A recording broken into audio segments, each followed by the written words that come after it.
एका शहरात राजा समर आणि त्याची अतिशय सुंदर राणी अमृता राहत होते. दोघांमध्ये खूप गाढ प्रेम होते. एक दिवस राजा आणि राणी आपल्या बागेत बसले होते आणि विनोद करत होते. तेवढ्यात आंब्याच्या झाडावर एक कबुतरांची जोडी येऊन बसते.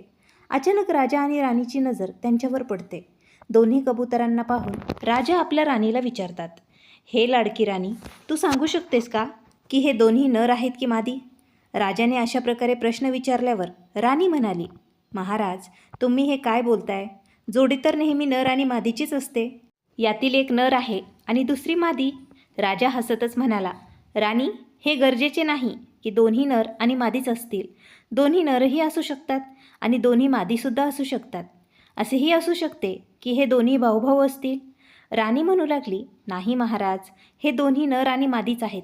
मला वाटते की तुम्हाला पक्ष्यांची नीट ओळख नाही. राजा म्हणाला, नाही, हे दोन्ही नरच आहेत. अशा प्रकारे राजा आणि राणी यांच्यात त्या पक्षावरून वाद सुरू झाला. राजा म्हणत होता की दोन्ही नर आहेत आणि राणी म्हणत होती की एक नर आणि एक मादी आहे.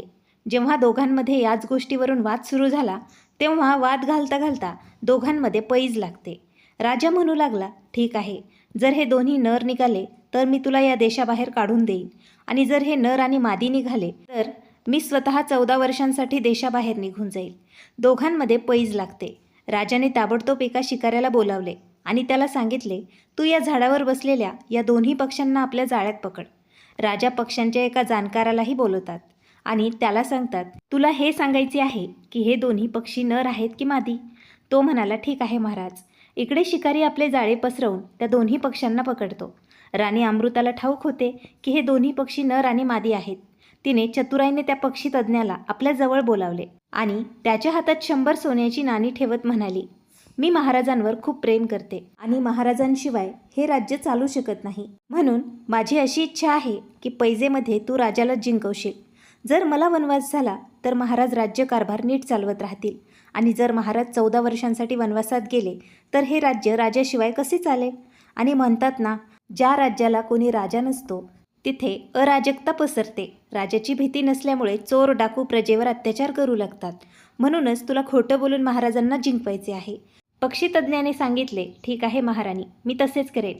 शिकारी त्या दोन्ही पक्ष्यांना पकडून आणतो आणि राजा राणीसमोर सोडून देतो. तेव्हा राजाने त्या तज्ज्ञाला विचारले, सांग, या दोघांमध्ये काय फरक आहे? हे नर मादी आहेत की दोन्ही नर आहेत? पक्ष्यांचा तज्ज्ञ तर आधीच राणीकडून सोन्याची नाणी घेऊन बसला होता. प्रत्यक्षात त्या दोन्ही पक्ष्यांमध्ये एक नर होता आणि एक मादी होती. राणीच्या सांगण्यावरून आता त्याला खोटं बोलायचं होतं. त्यामुळे तो म्हणू लागला, महाराज, हे दोन्ही पक्षी नर आहेत. राजाला काय माहीत होते की तज्ज्ञ यांच्याशी खोटे बोलत आहेत. राजाला जेव्हा समजले की त्याचे म्हणणे खरे निघाले तेव्हा तो मनातल्या मनात खूप आनंदी झाला आणि ताबडतोब आपल्या पत्नीला म्हणू लागला, राणी, तू खूप घमंडी आहेस. तू माझं म्हणणं ऐकलं नाहीस. वचनानुसार तू ही पैज हारली आहेस. आता मी तुला देशाबाहेर काढत आहे. राणीने महाराजांसाठी त्या पक्षाच्या जाणकाराकडून खोटे बोलावून देशोधडीला लागणे पत्कारले होते. पण ती आतून खूप रडू लागली. ती विचार करू लागली की आता मला माझ्या महाराजांपासून वेगळं व्हावं लागेल. राणीने राजाकडे विनवणी केली, महाराज, तुम्ही मला देशाबाहेर पाठवू नका. यावेळी माझी प्रकृती ठीक नाही. मी 3 महिन्यांची गर्भवती आहे. तुम्ही जाणत आहात मी या गर्भासह कुठे जाणार? पण राजाने राणीच्या बोलण्याकडे लक्ष दिले नाही. राजा म्हणू लागला, राणी, आता तुला पैजेनुसार हे महाल सोडून जावेच लागेल. राजाने जल्लादांना बोलवले आणि त्यांना आदेश दिला, तुम्ही राणीला घेऊन राज्याबाहेर जा आणि तिला जिवंत मारून टाका. कारण आपल्या राणीने 2 नियमांचं उल्लंघन केलं आहे. पहिले म्हणजे ती ही पैज हारली आहे आणि दुसरं म्हणजे तिने माझ्या आज्ञेचं उल्लंघन केलं आहे. जल्लाद महाराणी अमृताला घेऊन निघतात आणि चालत चालत राज्याच्या सीमेबाहेर पडतात आणि एका घनदाट जंगलात जाऊन महाराणी अमृताला मारण्याचा निर्णय घेतात. इकडे महाराणी अमृता मनातच विचार करते, हे देवा, आता माझे प्राण कसे वाचतील? मी स्वतःचे रक्षण कसे करू शकेन? त्या जल्लादांपैकी एक जल्लाद म्हणू लागला, हे महाराणी, राजाच्या आदेशानुसार आता आम्ही तुम्हाला मारणार आहोत. आम्हाला माफ करा. तेवढ्यात दुसरा जल्लाद म्हणू लागला, काय बोलतोयस भावा? आपण महाराणींचे मीठ खाल्ले आहे. इतके दिवस महाराणींनी आपल्याला आपल्या मुलासारखे ठेवले आहे. आपण अशा महाराणींना मारू शकतो का? आपण आजपर्यंत न जाणे किती लोकांना मारले आहे. किती लोकांच्या मृत्यूचे पाप आपल्या डोक्यावर घेतले आहे. आज एक चांगले काम करून टाकूया. तिसरा जल्लाद त्याच्या सुरात सूर मिळवत म्हणतो, तुझं म्हणणं तर बरोबर आहे. महाराणींना मारून आपण खूप मोठं पाप करू. त्यापेक्षा आपण महाराणींना मारण्याऐवजी याच जंगलात जिवंत का सोडू नये? आणि राजालाही काहीतरी सांगून समजूया की आम्ही राणीला मारून टाकले आहे. अशा प्रकारे जल्लादांनी आपापसात चर्चा केली आणि महाराणींना संपूर्ण गोष्ट सांगितली. जल्लाद म्हणाले, राजाने आम्हाला तुम्हाला मारण्याचा आदेश दिला आहे, पण आम्ही तुम्हाला मारणार नाही. तुम्ही तुमचे कपडे काढून आमच्याकडे द्या. आम्ही ते कपडे एखाद्या प्राण्याच्या रक्तात भिजवून राजाला दाखवू. जल्लादांनी महाराणींना हे सांगताच महाराणींनी ताबडतोब एका झाडाच्या आडोशाला जाऊन आपले कपडे उतरवले. महाराणीचे कपडे घेऊन जल्लाद तिथून निघून जातात आणि थोडं पुढे गेल्यावर त्यांनी विचार केला की हे कपडे एखाद्या प्राण्याच्या रक्तात रंगवायचे आहेत. तिथून थोडे चालल्यानंतर त्यांना एक हरीण मिळते. जल्लादांनी त्या हरणाची शिकार केली आणि त्याच्या रक्तात महाराणींचे कपडे रंगवल्यानंतर राजाला आणून दाखवले आणि त्याला सांगितले की महाराणींना त्यांनी मारले गेले आहे. महाराणींच्या मृत्यूची बातमी ऐकून राजा समरला काहीच फरक पडत नाही. राजा तर आपल्या राज्यकारभारात व्यस्त होऊन जातो. तिकडे बिचारी महाराणी गरोदरपणात कपड्यांशिवाय झुडपांमध्ये लपून छपून आपला वेळ घालवत होती. भूक लागल्यावर ती झाडांची पाने आणि फळे खाऊन घेत असे. अशा प्रकारे महाराणींचे त्या सुनसान जंगलात 10 ते 15 दिवस निघून जातात. त्या दुःखी स्त्रीची जंगलात काळजी घेणारं कोणीही नव्हतं. पण म्हणतात ना की देवही अशा लोकांना काही ना काही मदत नक्कीच पाठवतो. तर एक दिवस राजा विक्रम शिकार खेळण्यासाठी जंगलात येतात. शिकार खेळता खेळता राजा विक्रम त्याच जंगलाच्या दिशेने येतात ज्या जंगलात राणी अमृता राहत होती. राणी अमृता एका झाडाखाली बसलेली होती. बिचारी त्यावेळी कपड्यांशिवाय होती. तेवढ्यात अचानक तिला घोड्यांच्या चालण्याचा आवाज आला. तशी ती ताबडतोब घनदाट झुडपांच्या मागे जाऊन लपते. तिकडे राजा विक्रम यांना त्या झुडपांमधून काहीतरी आवाज ऐकू येतो. तेव्हा राजाने विचार केला की नक्कीच या घनदाट झुडपांमध्ये एखादं हरीण किंवा डुकराचं पिल्लू असेल. राजा विक्रम यांनी आपल्या सैनिकांना सांगितले, या झुडपांना चहूबाजूने वेढून घ्या. याच्या आत कोणीतरी शिकार वाटत आहे. राजाच्या सैनिकांनी ताबडतोब त्या घनदाट झुडपांना वेढले. आपल्या चहूबाजूला तीर तलवारी घेऊन उभे असलेल्या सैनिकांना पाहून राणी अमृता घाबरून जाते. राणी विचार करते की आज तर मला हे शिकार समजून मारून टाकतील. हाच विचार करून राणी अमृताने आवाज दिला, भावांनो, मी तुमची शिकार नाही. मी एक दुःखी आणि लाचार स्त्री आहे. माझ्यासारख्या दुःखी स्त्रीला मारून तुम्हाला काय मिळणार? जेव्हा एका स्त्रीचा आवाज राजा विक्रम यांनी ऐकला तेव्हा ते म्हणाले, तू कोण आहेस आणि इथे कुठून आलीस? तेव्हा राणी अमृता म्हणते, माझे या जगात कोणीही नाही. ना माझा कोणी नातेवाईक आहे, ना कोणी जवळचा सगा सोयरा. मी तर या जंगलात राहून आपला वेळ घालवत आहे. राजा विक्रम खूप दयाळू आणि मोठे अनुभवी होते. ते म्हणू लागले, काही हरकत नाही. मला तुला आपली धर्मबहीण बनवायचे आहे. तू या झुडपांमधून बाहेर ये. मी तुला आपल्या महलात घेऊन जाईल. असे समज की आजपासून तुझ्या दुःखांचा अंत झाला आहे. राणी अमृता हे ऐकून म्हणू लागली, हे भावा, ठीक आहे, तू मला तुझी धर्मबहीण बनवले आहेस, पण मी झुडपाबाहेर येऊ शकत नाही. राजा म्हणाले, का? काय कारण आहे? तर राणीने उत्तर दिले, कारण मी यावेळी कपड्यांशिवाय आत आहे. तेव्हा राजा विक्रम यांनी विचार केला की जो शेला दुपट्टा त्यांनी गळ्यात टाकला होता तो त्यांनी झुडपांच्या मध्ये फेकला आणि म्हणाले, बहीण, तू हा अर्धा नेसून घे आणि अर्धा ओढून घे आणि बाहेर ये. राजाचा शेला जेव्हा राणीपाशी पोचला तेव्हा राणी अमृता तो शेला आपल्या शरीराभोवती गुंडाळून त्या झुडपांमधून बाहेर येते आणि जशी राणी झुडपांमधून बाहेर येते तसे राजा विक्रम तिला पाहून थक्क होऊन जातात. ती स्त्री अत्यंत अद्भुत सुंदरी होती. तिचा चेहरा चंद्रासारखा चमकत होता. पाहिल्यावर असे वाटत होते की ती कोणत्या तरी राजाची राजकुमारी किंवा एखाद्या अप्सरा आहे. राजा म्हणू लागले, बहीण, तू काळजी करू नको. आता मी तुला माझ्या महलात घेऊन जाईल. मी तुला माझी बहीण मानला आहे. राजा विक्रम यांनी राणी अमृताला आपल्या रथात बसवले आणि ते वैभवनगरासाठी निघाले. राजा विक्रम जेव्हा राणी अमृताला घेऊन आपल्या राजधानीत पोहोचतात तेव्हा प्रजेतील लोकांनी त्यांना पाहिले तर त्यांना वाटले की राजा दुसरं लग्न करून आले आहेत. आता तर चहूबाजूंनी राजाची बदनामी होऊ लागली. लोक म्हणू लागले की या राजाला म्हातारपणात दुसरं लग्न करण्याची काय गरज होती? चहूबाजूला याच गोष्टीच्या गाजावाजा झाला की राजाच्या घरात आधीपासूनच अनेक राण्या होत्या. मग महाराज दुसरे लग्न करून का आले आहेत? राजाने हे चांगलेच केले नाही. जेव्हा ही गोष्ट राजाच्या कानावर पडली तेव्हा राजाने विचार केला की ही तर खूप चुकीची अफवा पसरली आहे. राजाने ताबडतोब दरबारात एक सभा बोलवली आणि सांगितले, तुम्ही लोक जसा विचार करत आहात तशी कोणतीही गोष्ट घडलेली नाही. मी शिकारीसाठी गेलो होतो. तिथे मला एक दुःखी, लाचार आणि एकटी स्त्री मिळाली, जिचा ना कोणी आसरा होता ना कोणी नातेवाईक. म्हणूनच आम्ही तिला आपली धर्मबहीण बनवली आहे आणि तिला आपल्या राजमहालात घेऊन आलो आहे. आता सांगा, मी काही चुकीचे काम केले आहे का? हे ऐकून राजाच्या दरबारात त्यांचे खूप कौतुक होते आणि प्रजेमध्येही त्यांची खूप प्रशंसा होते. अशा प्रकारे राणी अमृता महाराज विक्रम यांची बहीण बनून त्यांच्या राजमहालात राहू लागते. हळूहळू वेळ निघत गेला. इकडे राणी अमृताच्या बाळाच्या जन्माची वेळ जवळ आली. तर एक दिवस महाराणी अमृताच्या गर्भातून एक अत्यंत सुंदर आणि तेजस्वी मुलाचा जन्म होतो.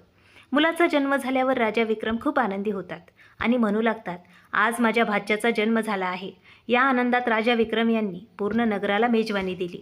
जेव्हा मुलगा 7 दिवसांचा झाला तेव्हा त्याचे नाव ठेवण्यासाठी राजाने मोठ्या विद्वान ज्योतिषांना बोलावले. ज्योतिषांनी जेव्हा पोथी उघडून पाहिली तेव्हा मुलाचे कोणतेही नाव नीट निघत नव्हते. कोणी काही नाव ठेवत होतं तर कोणी काही. ती नावे राजा विक्रम यांना आवडत नव्हती. वेगवेगळी नावं ऐकून राजा विक्रम खूप संतप्त होतात. राजा विक्रम यांनी आपल्या सेनापतीला आदेश दिला, या सर्व ज्योतिषांना तुरुंगात टाकून द्या. हे उगाचच पोथी घेऊन फिरत असतात. यांना काहीच समजत नाही. राजाच्या आदेशावरून त्या ज्योतिषांना तुरुंगात टाकण्यात आले. त्यानंतर राजाने आदेश दिला, जो कोणी माझ्या भाच्याचे योग्य नाव ठेवेल त्याला मी मागेल ते बक्षीस देईल. राजाची घोषणा ऐकून कोणताही ब्राह्मण त्या मुलाचं नाव ठेवण्यासाठी येत नाही. कारण त्यांना ठाऊक होते की जर नाव योग्य निघाले नाही तर राजा तुरुंगात टाकून देतील. एक दिवस एक वृद्ध ब्राह्मण त्याच राज्यात फिरत येत होता. वाटेत काही शिपायांनी ब्राह्मणांना पाहिले आणि विचार करू लागले की हा वृद्ध ब्राह्मण आहे. कदाचित हा आमच्या महाराजांच्या भाच्याचं नामकरण संस्कार करेल, तर का नाही याला महाराजांकडे घेऊन जावं. त्या सर्वांनी जाऊन त्या वृद्ध ब्राह्मणाला सांगितले, हे ब्राह्मण देव, आमच्या महाराजांच्या घरी एका मुलाचा जन्म झाला आहे आणि त्याचं नामकरण तुम्हाला करायचं आहे. पण लक्षात ठेवा, आत्तापर्यंत महाराजांनी हजारो ब्राह्मणांना तुरुंगात टाकले आहे. कोणताही ब्राह्मण योग्य जन्मकुंडली, तारीख, वार, मुहूर्त आणि जन्माची वेळ अचूक ठरवू शकला नाही. ब्राह्मण म्हणाला, ठीक आहे, चला मी येतो. त्या सैनिकांसोबत तो वृद्ध ब्राह्मण महाराजांच्या दरबारात येतो. राजाने त्याचे खूप चांगले स्वागत केले, बसण्यासाठी योग्य जागा दिली आणि त्यानंतर राजा म्हणाला, हे ब्राह्मण देव, माझ्या घरी एका मुलाचा जन्म झाला आहे. तुम्हाला त्याचे नामकरण करायचे आहे. तो ब्राह्मण खूप विद्वान होता. त्याने आपली पोथी उघडून पाहिली आणि म्हणू लागला, महाराज, मी या मुलाचं अगदी अचूक नामकरण करू शकतो. पण अट अशी आहे की तुम्ही जितक्या ब्राह्मणांना तुरुंगात टाकले आहे त्या सर्वांना सोडावं लागेल. राजा म्हणाला, ठीक आहे, आम्ही सर्वांची सुटका करू. तुम्ही आमच्या भाच्याचं योग्य नाव ठेवा. ब्राह्मण म्हणाला, ठीक आहे. ब्राह्मणाने जेव्हा आपली पोथी उघडून पाहिली आणि मुलाचे गुण आणि कुंडली जुळवली तेव्हा ब्राह्मण म्हणू लागला, महाराज, हा मुलगा तर दुसऱ्या राज्याचा पुत्र आहे आणि याचे जन्मस्थान बदलले आहे. पण या मुलाच्या आत राजाचे सर्व गुण विद्यमान आहेत. म्हणूनच या मुलाचे नाव आजपासून इंद्रजित असेल. मुलाचे नाव ऐकून पूर्ण दरबारात टाळ्या वाजवल्या गेल्या. राजालाही मुलाचे नाव खूप आवडले. राजाने आपल्या कैद असलेल्या सर्व ब्राह्मणांना सोडून दिले. हळूहळू आणखी काही काळ निघून जातो. इंद्रजित हळूहळू मोठा होऊ लागतो.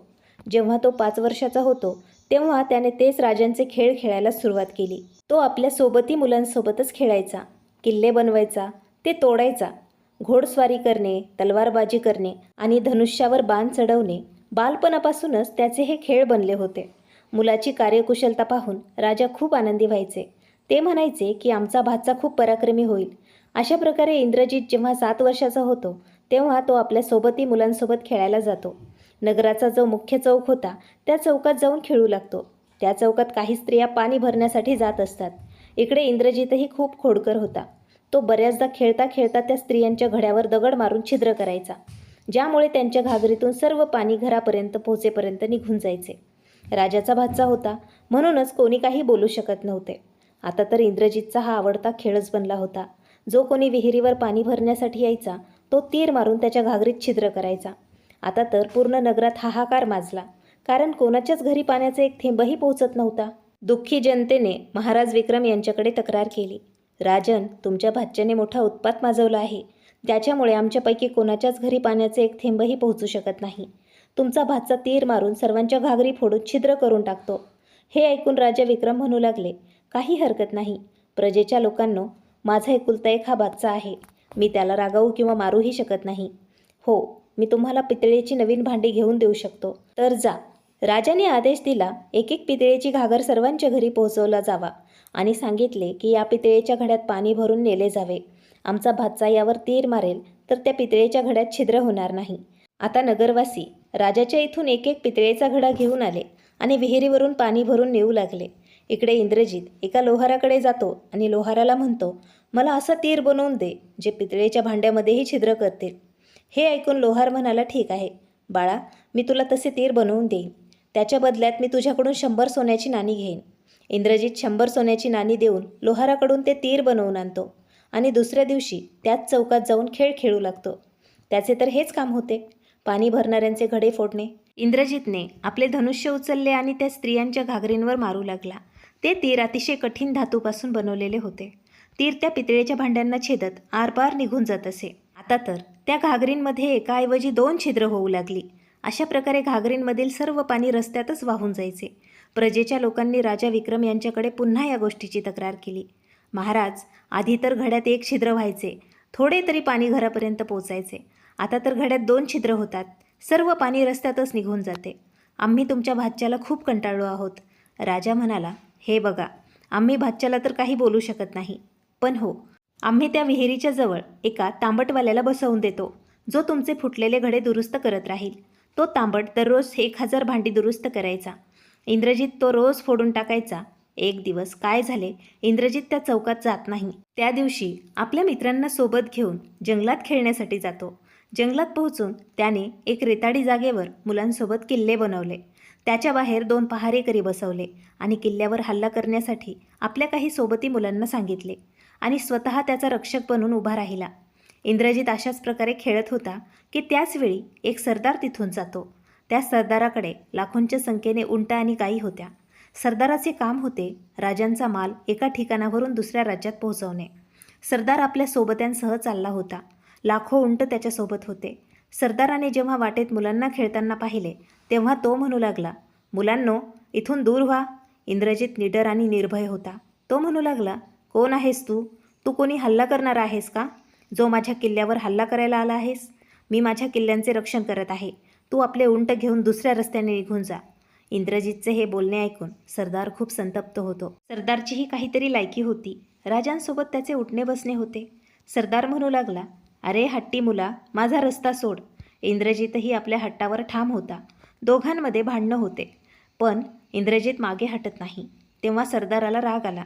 त्याने रागाच्या भरात इंद्रजितच्या गालावर 2 थप्पड लावून दिल्या. सरदाराकडून थप्पड खाऊन इंद्रजित रडत रडत आपल्या घरी येतो आणि आपले मामा राजा विक्रम यांना म्हणतो, मामाजी, आज मी जंगलात खेळायला गेलो होतो. तिथे एक सरदार आला, जो स्वतःला प्रताप सरदार म्हणत होता. त्याने माझा किल्ला तोडला आणि मला मारलेही. इंद्रजितचे हे बोलणे ऐकून राजा खूप रागाने म्हणाले, बेटा, तू काही काळजी करू नकोस. ज्याने तुला मारले आहे त्याला मी आत्ताच धडा शिकवून येतो. अशा प्रकारे आपल्या काही सैनिकांना घेऊन राजा विक्रम निघतात. इकडे सरदार प्रताप आपल्या सोबत्यांसह चालला होता.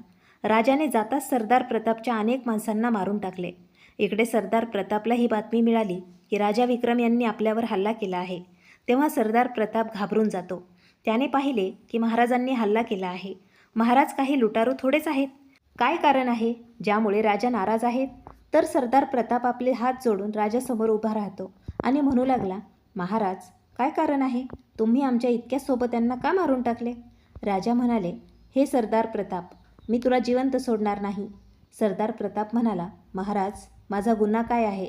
राजाने सांगितले, मी माझ्या भाच्याला खूप प्रेमाने वाढवले आहे आणि तू त्याला 2 थप्पड मारल्यास?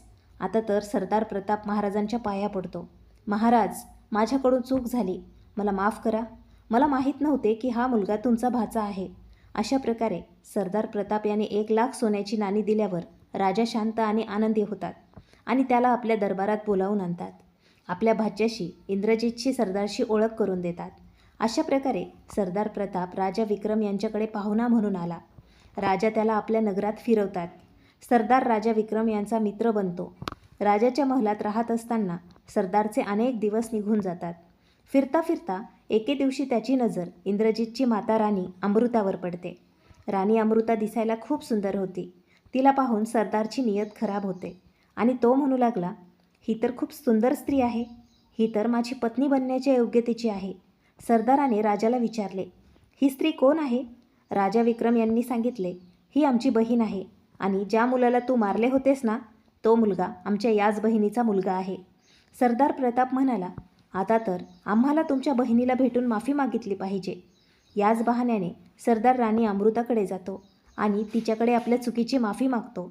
राणीवर त्याची नियत तर खराब झालीच होती. त्याने काय केले की एक अनोखा हार राणी अमृताला भेट दिला आणि तो म्हणाला, जशी तू राजा विक्रम यांची बहीण आहेस तशीच तू माझीही बहीण आहेस आणि हा हार मी तुला भेट म्हणून देतोय. हार मिळाल्यावर राणी खूप आनंदी होते. तिला वाटते की जेव्हा तो मला बहीण मानत आहे तर मलाही त्याचा आदर केला पाहिजे. म्हणूनच राणी अमृताने आपल्या महलात त्याला जेवू घातले. सरदारला राहून जेव्हा बराच काळ निघून जातो तेव्हा तो एक दिवस राजाला म्हणतो, हे राजन, तुमच्या बहिणीला मी माझी बहीण मानतो. हे राजन, ही बहीण बऱ्याच काळापासून तुमच्याकडे राहत आहे. जर तुमची परवानगी असेल तर मी या बहिणीला आणि माझ्या भाच्याला काही काळासाठी माझे नगर दाखवू इच्छितो. दोघेजण माझ्या इथे फिरून बघतील आणि जास्त दिवसांची गोष्ट नाही, थोड्या दिवसांनी मी त्यांना इथे आणून सोडेल. राजा विक्रम म्हणाले, बघा, या बाबतीत मी तर काही सांगू शकत नाही. जर माझी बहीण तुमच्यासोबत जाण्यास तयार असेल तर मी अडवू शकत नाही, कारण आता तुम्ही तिचे भाऊ आहात. सरदारने जेव्हा अमृताला आपल्या इथे चालण्यास सांगितले तेव्हा अमृताही तयार होते. ती विचार करू लागली की जेव्हा प्रताप इतकं म्हणत आहेत तर मला त्यांच्यासोबत गेलं पाहिजे. पण ती सरदार प्रतापच्या मनातील खोटेपणा जाणत नव्हती. अमृताने राजा विक्रम यांना सांगितले, भाऊ, मला इथे राहून बरेच दिवस झाले. तुमची आज्ञा असेल तर मी भाऊ प्रतापच्या इथे काही दिवसांसाठी जाऊ का? राजानेही तिला जाण्याची परवानगी दिली. जेव्हा नाते घट्ट जुळते तेव्हा येणे जाणे तर चालूच राहते. राजा विक्रम यांनी सरदारवर विश्वास ठेवून आपली बहीण अमृताला त्याच्यासोबत पाठवून दिले. ताबडतोब एक पालखी तयार करण्यात आली आणि पालखीत बसून राणी अमृता प्रतापसोबत निघते. प्रताप विचार करू लागला की आता तर मी हिला बहीण बनवून घेऊन जात आहे. घरी गेल्यावर मी हिला माझी पत्नी बनवून घेईन. अशा प्रकारे तो सरदार अमृताला आपल्यासोबत घेऊन जातो. आता प्रतापने आपल्या सोबत्यांना सांगितले की संध्याकाळपर्यंत आपल्याला राजा विक्रम यांच्या राज्याच्या सीमेबाहेर पडायचं आहे, म्हणूनच वेगाने चला. सरदारचे सर्व सोबती आपला माल घेऊन वेगाने पुढे वाढतात आणि पूर्ण दिवसाचा प्रवास करून राजा विक्रम यांच्या राज्याबाहेर निघून जातात. दुसऱ्या राज्यात गेल्यावर जेव्हा संध्याकाळ होते तेव्हा सरदार त्याच ठिकाणी आपला तंबू ठोकतो. एक तंबू राणी अमृतासाठी लावला गेला, दुसरा तंबू इंद्रजितसाठी, आणि हळूहळू जेव्हा मध्यरात्रीची वेळ होते तेव्हा राणी अमृताचं सुंदर चित्र सरदार प्रतापच्या डोक्यात चालत राहतो. सरदार मध्यरात्री उठून अमृताच्या तंबूच्या आत जातो. राणीचं सौंदर्य पाहून सरदारची नियत खराब होते. सरदार प्रताप जेव्हा राणी अमृताच्या तंबूत प्रवेश करतो तेव्हा पावलांच्या आवाजाने अमृता जागी होते. तिची नजर जेव्हा सरदार प्रतापवर गेली तेव्हा तिने पाहिले की वाईट नजरेने सरदार तिच्याकडे पाहत आहे. राणी एकदम घाबरून जाते आणि विचार करू लागली, भाऊ, तू इथे कसा? राणीचा आवाज ऐकून प्रताप आपल्या वाईट हास्यासह हसू लागला आणि म्हणू लागला की राणी, तू मला भाऊ म्हणणे अगोदर बंद कर, कारण आजपासून तू माझी लाडकी पत्नी बनशील. हे ऐकून राणी खूप घाबरते. आज तिला सरदारच्या नियतीची कल्पना आली होती. सरदार म्हणू लागला, राणी, जेव्हापासून मी तुला पाहिले आहे तेव्हापासून तुझ्या रूपाचा मी दिवाना झालो आहे. म्हणूनच मी बहाण्याने तुला इथे घेऊन आलो आहे. आता आजपासून तू माझ्या महालाची राणी बनून माझ्या महालाची शोभा वाढवशील. सरदारचा हा आवाज ऐकताच राणी रागाने भरून जाते. तिचे डोळे लाल होतात. राणीने ताबडतोब आपला खंजीर काढला आणि ती म्हणू लागली, जर तू मला वाईट नियतीने स्पर्श करण्याचा प्रयत्न केलास तर मी तुला जिवंत मारून टाकेन आणि स्वतःही मरेन. माझ्या भावाने तुझ्यावर विश्वास ठेवून खूप मोठी चूक केली आहे. कोणीतरी खरंच म्हटलं आहे की कडुनिंबाच्या मुळात कितीही दूध टाकले तरी त्यात गोडवा येऊ शकत नाही. राणी अमृताचा राग पाहून सरदार खूप घाबरतो. तो म्हणू लागला, काही हरकत नाही. आज तू माझ्या प्रस्तावाला मानणार नाहीस तर मी तुला तुरुंगात टाकेन. आयुष्यभर तू माझ्या इथे कैदेत राहून जात्यावर दळण दळशील. राणी म्हणाली, मला तुझी प्रत्येक शिक्षा मंजूर आहे, पण तुझी पत्नी बनणं मंजूर नाही. अशा प्रकारे दोघांमध्ये काही वेळ संवाद होतो. सरदार राणीची समजूत काढण्याचा खूप प्रयत्न करतो, पण राणी काही ऐकत नाही. जेव्हा सकाळ होते तेव्हा सरदार रागाच्या अवस्थेत आपल्या तंबूकडे येतो आणि तिथे येऊन सरदारने आपल्या मुख्य नौकराला आदेश दिला की इथून पूर्ण दलासह पुढे वाढावे. एक दिवस पूर्ण प्रवास केल्यानंतर सरदार आपल्या गावात पोहोचतो. सरदारचा महालही राजांपेक्षा कमी नव्हता. सरदारने राणीला जिथे कैदी राहत होते त्याच कैद्यांसोबत तुरुंगात टाकून दिले आणि तिच्याकडून खूप कामं करून घेऊ लागला. इकडे तिचा मुलगा इंद्रजित याच्याकडूनही खूप कामं करून घ्यायचा. त्याच्याकडून आपली गायी चारायचा. इंद्रजित 13 वर्षांचा झाला होता. त्याला सरदारावर खूप राग यायचा. तो विचार करू लागला की मी याला मारून टाकावं. इकडे सरदारही मनात विचार करत होता की का ना मी या राणीच्या मुलाला इंद्रजितला रस्त्यातून हटवून द्यावं. हा मोठा होऊन माझ्यासाठी खूप मोठं संकट बनेल. असा विचार करून सरदाराने इंद्रजितला आपल्या जवळ बोलावले आणि त्याला सांगितले की बेटा, आज तुला आमच्यासोबत जेवावं लागेल. आज मी तुला आपल्या हाताने स्वादिष्ट भोजन भरवेन. इंद्रजितने मनातच विचार केला की आज तर सरदार माझ्यावर खूप आनंदी आहेत, पण तो त्याच्या मनातील चालाखी जाणत नव्हता. सरदारने जेवणात विष मिसळले आणि इंद्रजितला ते जेवण भरवले. विषारी जेवण खाल्ल्यानंतर इंद्रजित बेशुद्ध होतो. सरदारने त्याचे हात पाय आणि तोंडावर कपडा गुंडाळला आणि एका घोड्यावर ठेवून त्याला जंगलात घेऊन जातो. जंगलात एका पडक्या अवस्थेतील विहीर होती. विहिरीत पाणी भरलेलं होतं. सरदारने इंद्रजितला बेशुद्ध अवस्थेत त्याच विहिरीत टाकून दिले. विषारी अन्न खाल्ल्यामुळे इंद्रजितचा मृत्यू झाला होता. त्याचे मृत शरीर पाण्याच्या आत खोलीत निघून जाते. सरदार राणीवर खूप अत्याचार करायचा. बिचारी पूर्ण दिवस पीठ दळत राहायची. बिचारीची अतिशय दयनीय अवस्था झाली होती. तिकडे इंद्रजितचे प्रेत जेव्हा पाण्याच्या आत जाते तेव्हा त्या विहिरीत एक अतिशय सुंदर महाल बनलेला होता. त्या महालाच्या आत एक इच्छाधारी नाग आपल्या मुलीसोबत राहत होता. त्याच्या मुलीचे नाव राजेश्वरी होते. एक दिवस राजेश्वरी फिरण्यासाठी निघते आणि नागही कुठेतरी फिरण्यासाठी गेलेला असतो. तेव्हा तिने विहिरीत पाहिले की एक सुंदर युवक, ज्याचे वय साधारण 13 वर्ष असेल, तो मृत पडलेला आहे. ते प्रेत पाहून ती एकदम विचलित होते. विचार करू लागली की कोणी याला मारून इथे टाकले आहे. इंद्रजितचे मृत शरीर राजेश्वरी बाहेर काढते. त्याला उचलून आपल्या महलात घेऊन जाते. महालात त्याला घेऊन जाऊन एका कोपऱ्यात ठेवते. तेवढ्यात तिचा पिता नाग तिथे येतो. नागाने आपल्या मुलीला विचारले, मुली, तू हे कोणाला घेऊन आली आहेस? तेव्हा ती म्हणते, पिताजी, मी नाही जाणत की हा कोण आहे. हा या विहिरीत मृत पडलेला होता. मी याला पाण्यातून बाहेर घेऊन आली आहे. जेव्हा नागाने इंद्रजितच्या चेहऱ्यावरून कपडा हटवला तेव्हा तो त्याच्याकडे पाहतच राहिला. इंद्रजित खूप सुंदर दिसत होता. विचार करू लागला की इतक्या सुंदर नवयुवकाला भला कोणी कोणत्या दृष्टीने मारले असेल. नागाने आपल्या नागमणी घेऊन इंद्रजितच्या मृत शरीराला लावली. तसा तो एकदम जिवंत होतो. इंद्रजित जिवंत झाल्यावर नाग आणि त्याच्या मुलीने विचारले, तू कोण आहेस आणि या विहिरीत कसं आलास? कोणी तुला विहिरीत मारून टाकले होते? त्यावेळी इंद्रजितची स्मरणशक्ती संपलेली होती. त्याला काहीच आठवत नव्हते. तो म्हणू लागला, मला काहीच आठवत नाही की मी कोण आहे आणि इथे कसं आलो. नागाने मनात विचार केला की माझी मुलगी ही लग्नाच्या योग्य झाली आहे आणि याच्यापेक्षा सुंदर युवक मला कुठे मिळणार नाही. का ना मी माझ्या मुलीचं लग्न याच्यासोबत करून द्यावं. हाच विचार करून नाग म्हणाला, बेटा, तू माझ्या इथे आरामात राहू शकतोस. इथे तुला कोणतीही अडचण येणार नाही. ही माझी मुलगी आहे आणि मी तिचं लग्न तुझ्यासोबत करून देईल. इंद्रजितही नागाच्या मुलीसोबत लग्न करण्यासाठी तयार होतो. तर नागाने आपल्या मुलीचे लग्न इंद्रजितसोबत लावून दिले. आता दोघं आरामात त्या महलात राहतात. इकडे 6 महिन्यांचा काळ निघून जातो. तिकडे महाराज विक्रम मनात विचार करतात की सरदार 1 महिन्याचा करार करून माझ्या बहिणीला इथून घेऊन गेला होता, पण आज 6 महिन्यांचा काळ झाला आहे आणि तो परत आला नाही. मला तिची काही माहिती घेतली पाहिजे. मला जाऊन पाहिले पाहिजे. तर महाराज विक्रम आपल्या घोड्यावर स्वार झाले आणि सरदाराच्या इथून ते निघतात. इकडे इंद्रजितला नागाच्या मुलीसोबत राहताना बराच काळ झाला होता. एक दिवस त्याला अचानक आपल्या मातेची आठवण येते. आईची आठवण काढून तो खूप रडू लागतो. हे पाहून नाग विचारू लागतो की बेटा, तुझ्या रडण्याचं कारण काय आहे? तू का रडत आहेस? मला अगदी खरं खरं सांग. तेव्हा इंद्रजित नागाला आपली सर्व कहाणी ऐकवतो की माझ्या मातेला सरदाराने तुरुंगात कैद करून ठेवले आहे आणि त्याने मलाही मारून या विहिरीत टाकले होते. नागाने जेव्हा ऐकले तर तो म्हणू लागला, बेटा, तू चिंता करू नकोस. चल, मी तुझ्यासोबत चालतो. तू माझ्या खांद्यावर बस आणि मी तुला तुझ्या आईला भेटवायला घेऊन जातो. इंद्रजित नागाच्या खांद्यावर बसतो. तो नाग तर इच्छाधारी होता. तो आपल्या शरीराला वाढवून अवाढव्य करतो आणि इंद्रजितला घेऊन आकाश मार्गाने उडत चालला होता. तिकडे त्याचे मामा राजा विक्रमही वाटेत भेटतात. ज्या रस्त्याने राजा विक्रम जात होते त्याच रस्त्याने नागही जात होता. राजा विक्रम यांनी पाहिले की त्यांचा भाचा कोण्या विशाल माणसाच्या पाठीवर बसलेला आहे. राजा विक्रम एकदम दचकतात. विचार करू लागले की हा कोणी राक्षस आहे की जो माझ्या भाच्याला घेऊन जात आहे. मला याचा अंत केला पाहिजे.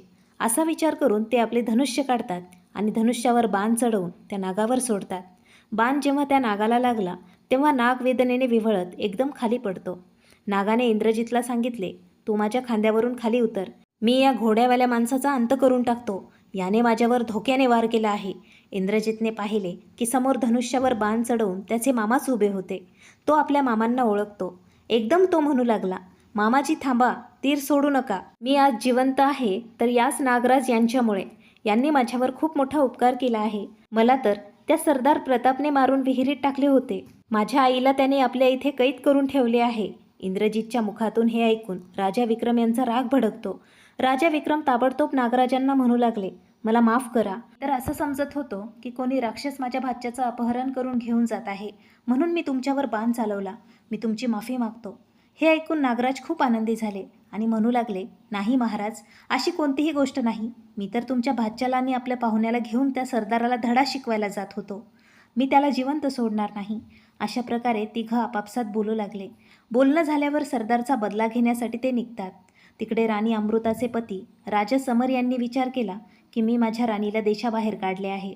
त्यानंतर माझ्या इतर कोणत्याही राणीपासून मला कोणतेही अपत्य झाले नाही. माझा तर वंशच संपून जाईल.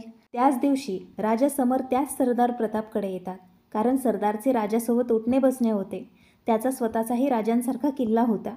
अगदी त्याच प्रकारच्या देखाव्यासोबत त्यानेही आपली एक छोटीशी संस्थानं बनवून ठेवली होती.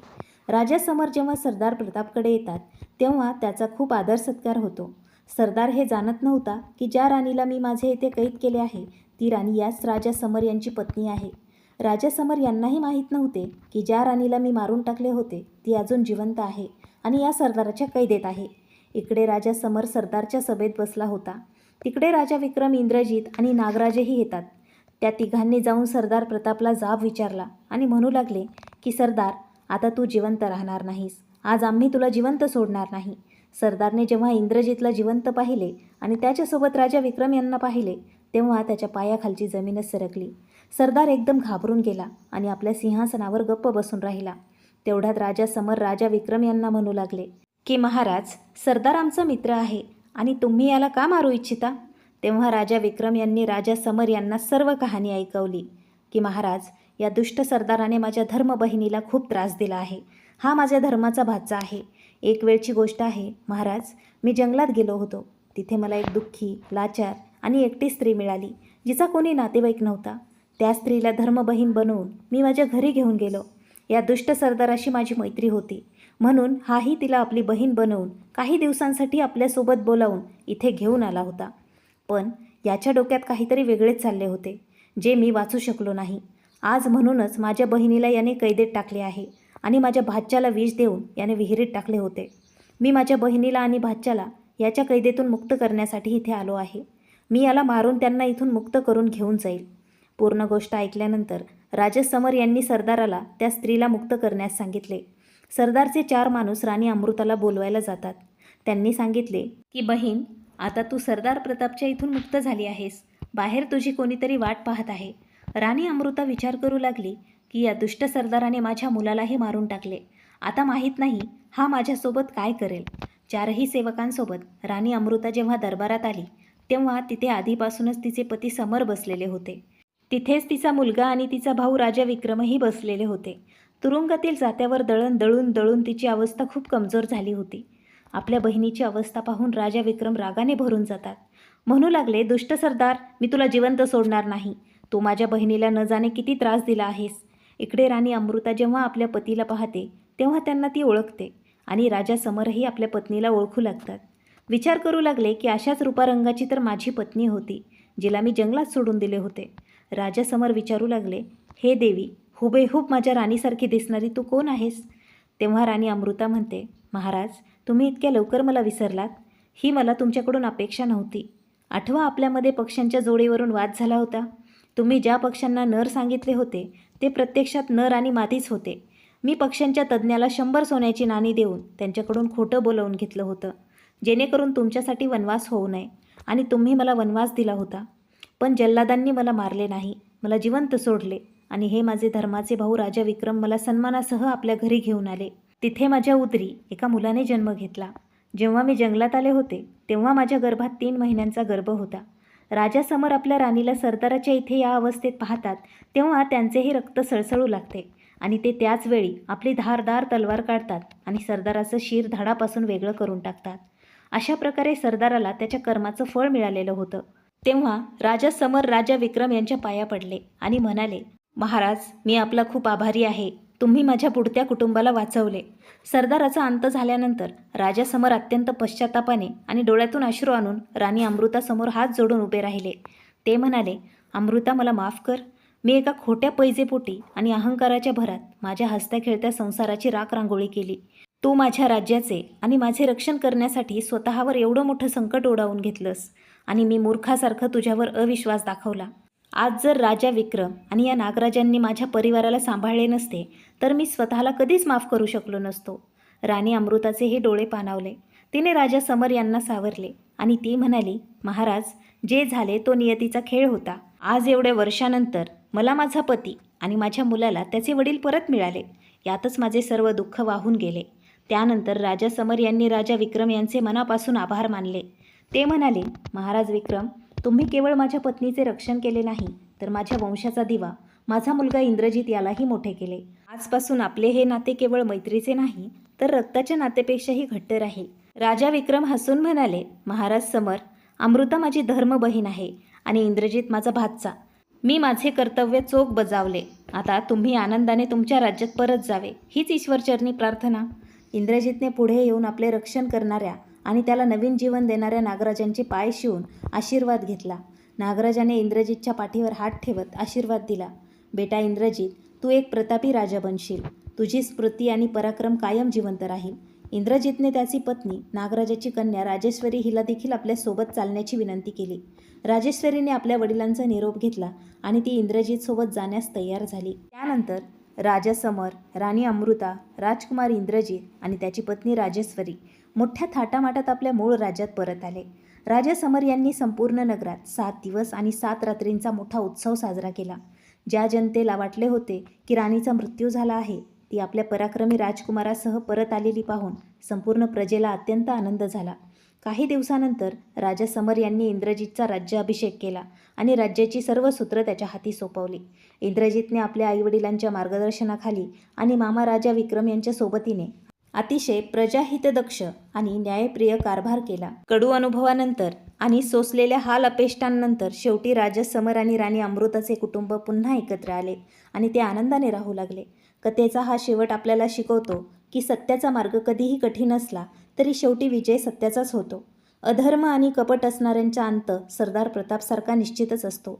असेच संकटाच्या काळात देवाने पाठवलेली माणसं जसे राजा विक्रम आणि नागराज देवदूतासारखीच धावून येतात. नीच माणूस कधीही आपला नीचपणा सोडत नाही. त्यांच्यावर कितीही प्रेम करा, हे कधीही नाते मानत नाहीत. हे लोक नात्यालाच आपल्या हवासाची शिकार बनवतात. त्यांच्यापासून वाचून राहिले पाहिजे. पहिला, कामुक चंकल माणूस. दुसरा, धनाचा लोभी माणूस. तिसरा, लुच्चेगिरी स्तुती करणारा माणूस. चौथा, जो तुमचा आधीपासून शत्रू असेल, ज्याने कधी तुमच्याकडून दुखापत खाल्ली असेल.